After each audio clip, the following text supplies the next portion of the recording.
Aber genau, was hat jetzt der Kohli vorher gemeint? Was, die Frage, was ich davon halte, zu einem direkten Draht, sei es durch WhatsApp, Discord, was es da für neue Technologien gibt, auch wenn jetzt WhatsApp ein bisschen älter ist, aber alles, was direkte Verteiler sind.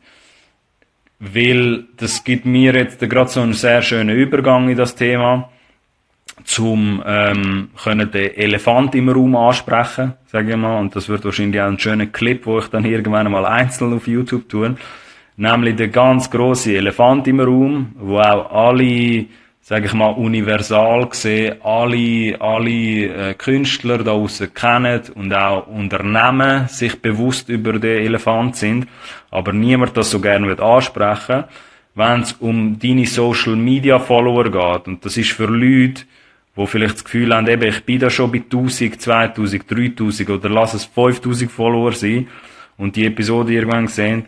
Und wenn ich jetzt von direktem Draht rede, wie es der Kohli da auch vorher gesagt hat, wenn ich persönlich mit meinem Wissen, wo ich kann, von direktem Draht rede ich nicht zwingend von Social Media.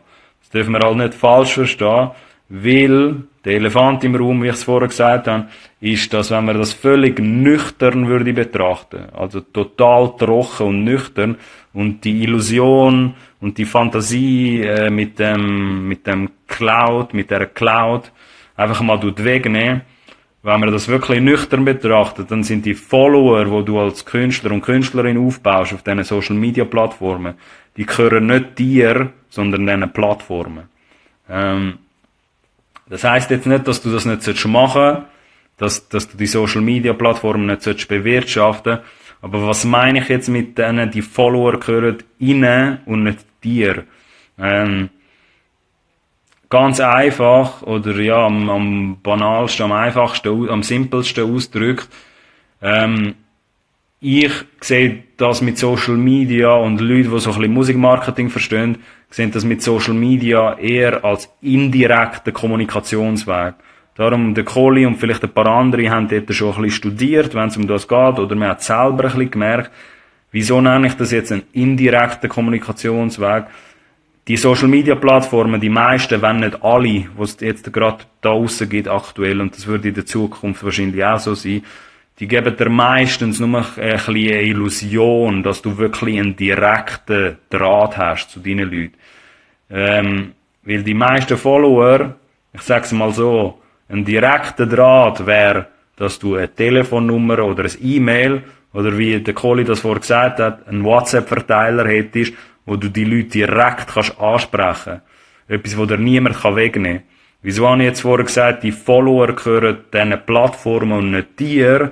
Weil die Zahl dort, egal ob das 5000 sind oder 1000, es kann einmal passieren, dass die Plattform den Algorithmus ändern tut oder die Technik dort dahinter und vielleicht tust du von diesen 1000 Follower nur noch 20% ansprechen oder erreichst du nur noch 20% organisch. Und für den Rest musst du vielleicht zahlen. Mit irgendwelchen Ads oder irgendwelchen Werbesystemen, die nachher plötzlich einführen.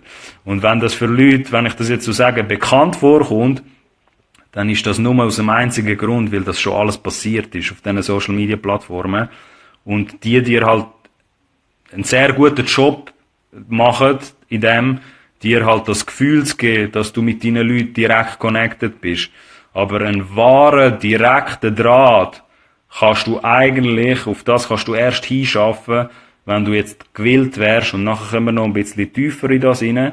Aber dort habe ich den Sprung jetzt machen, einen direkten Draht zu deinen Die Hard Supporter, zu deinen wahren Musikhörer, die dich schätzen und lieben, kannst du eigentlich erst machen, wenn du sie theoretisch gesehen aus diesen Plattformen rausnimmst und irgendwie koordinieren oder organisieren kannst in deinen eigenen Verteilerlisten. Ich gehe nachher noch ein bisschen weiter auf das ein, aber ich will da noch schnell schauen. Das ist schön, ja, Glasgow, kein Problem. Sie, der Freshman schreibt da noch, geht ja sehr um Identifikation. Siehe X, Mac Miller, Tyler, Travis, absolut, sie, der Freshman. Und dass da auch viele Künstler, und das ist in der Schweiz auch so, teilweise sage ich mal, eine andere Macht dahinter ist bei gewissen Künstlern als im Vergleich wie bei anderen. Wenn man das jetzt merkt mit einem Ex, einfach eine kurze Anekdote dort, ich habe das auch gar nie gern gehabt, dass Leute, nachdem er gestorben ist, leider, behauptet haben, ja, all die Songs sind explodiert, erst nach seinem Tod. Also die Leute, die ihn wirklich verfolgt haben, verstehen auch, und wo die History ein bisschen kennen, verstehen auch, dass Sad und gewisse Songs dort schon riesig gewesen sind vor seinem Tod. Und er halt eben genauso wie der Freshman das ein bisschen erwähnt hat, ein bisschen eine andere Beziehung gehabt hat zu seinen Musikhörern, wo das halt alles erschaffen hat. Und nicht jeder hat das. Das ist auf jeden Fall so.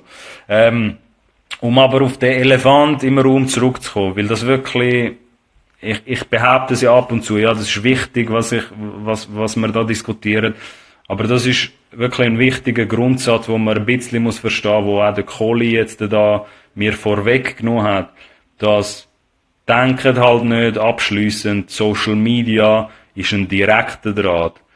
Lasst euch dort nie verwirren, Social Media, all die Social Media Plattformen ist immer ein indirekter Kommunikationsweg. Es ist nicht ein direkter Kommunikationsweg. Ein direkter Kommunikationsweg wäre jetzt, wenn du, und auf die Beispiele würde ich jetzt noch kommen, weil das könnte jetzt ein bisschen kryptisch noch tönen, wenn mich halt Künstler fragen, hey Alex, wenn ich so beratend unterwegs bin und sie mir fragen, hey, was könnte ich noch machen mit meinen 1000 Followern, die ich da habe? Ich halt da Leute, die halt mich supporten wollen. Gewisse Leute folgen mir vielleicht einfach nur so. Und jetzt, wie kann man dort direkter mit diesen Leuten schwätzen? Und dort geht es jetzt wirklich darum, wie fest man gewillt ist, sage ich jetzt mal. Und dort scheidet sich ein bisschen die Strategie, die Qualität von den meisten Künstlerstrategien. Ob du halt eher der Type von Künstler willst sein, wo halt gewillt ist, dort eine Zeitinvestition zu machen und die Follower, die man hat, auch könnte Die Hard Supporter oder wirklich richtige Unterstützer verwandeln. Und wieso mache ich dort die Unterscheidung? Weil die meisten Leute da draussen, sage ich jetzt mal, wenn ich einen Aufruf starte oder mit diesen Künstlern da draussen in der Schweiz reden, die können mir alle 1000 Follower zeigen auf ihren Social Media Kanal. Das ist relativ einfach. Aber wenn ich dann fragen, nachdem sie mir die 1000 Follower zeigen, okay, zeig mir eine Liste von 1000 E-Mail-Kontakten, die du hast. Hast du die 1000 Follower, die dort in deinem Phone sind, auf dieser Social Media Plattform, hast du die auch in Listenform und hast du von denen ihre Namen oder ihre E-Mail oder ihre Telefonnummer sogar, was jetzt noch privater wäre.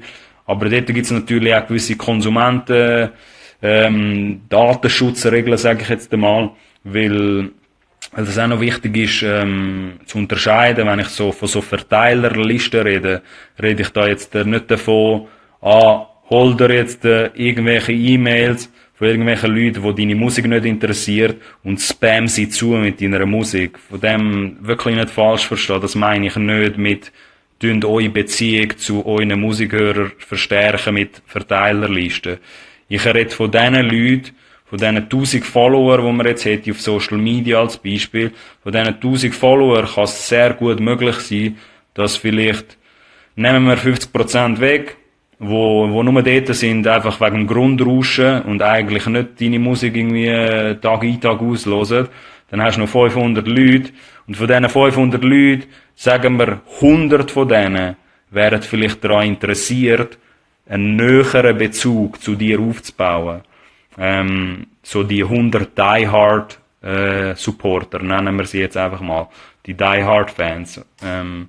Und die 100, dort wäre es jetzt eine Überlegung wert, dass man sagt, man macht sich die Mühe und erfindet eine Strategie, dass man die 100 vielleicht in einen eigenen Verteiler tut, die fragen wird über DMs halt, ganz normal, wie man sie halt jetzt könnte erreichen über die Social Media Plattformen, fragen würde, hey, schau, man macht da einen eigenen Verteiler, ob man nicht Interesse hätte, dem Verteiler irgendwie hinzugefügt zu werden, sofern halt der Musikhörer oder der Musikfan auch Interesse dafür hat. Und ihr seht jetzt, wo die Schnittstelle auch tatsächlich dann entsteht mit dem direkten Kommunikationsweg. Weil alles bis dort an, wenn du das jetzt wirklich nicht, wenn du jetzt nicht wüsstest, wer das ist, und eine E-Mail, mindestens eine E-Mail-Adresse, sage ich mal, Und vielleicht halt eben eher eine WhatsApp-Nummer im besten Fall, wenn jetzt die Leute gewillt sind, die auch anzugeben, so nicht jetzt, ich rede jetzt wirklich nicht von irgendwelchen Scam-Taktiken, um da irgendwie an E-Mails oder Kontakt oder so anzukommen. Ich rede von professionell geführten Fanverteiler, von Leuten, die auch tatsächlich auf die Verteiler landen wollen, weil sie Interesse an deiner Musik haben. Aber das dann wiederum, die 100 dort zu identifizieren, das ist schon schwieriger. Weil, seht ihr, was ich meine? Jeder kann mir schnell 1000 Follower zeigen auf Instagram. Oder welche Plattform ihr auch immer verwendet jetzt. Da gibt's ja ein paar verschiedene. Nicht jeder allerdings kann mir 1000 Leute zeigen, wo er in einer Excel-Liste hat, er oder sie, haben sie in einer Excel-Liste und ihr wisst, wer die Person ist, vielleicht welche Songs sie geil findet von dir und so weiter und so fort.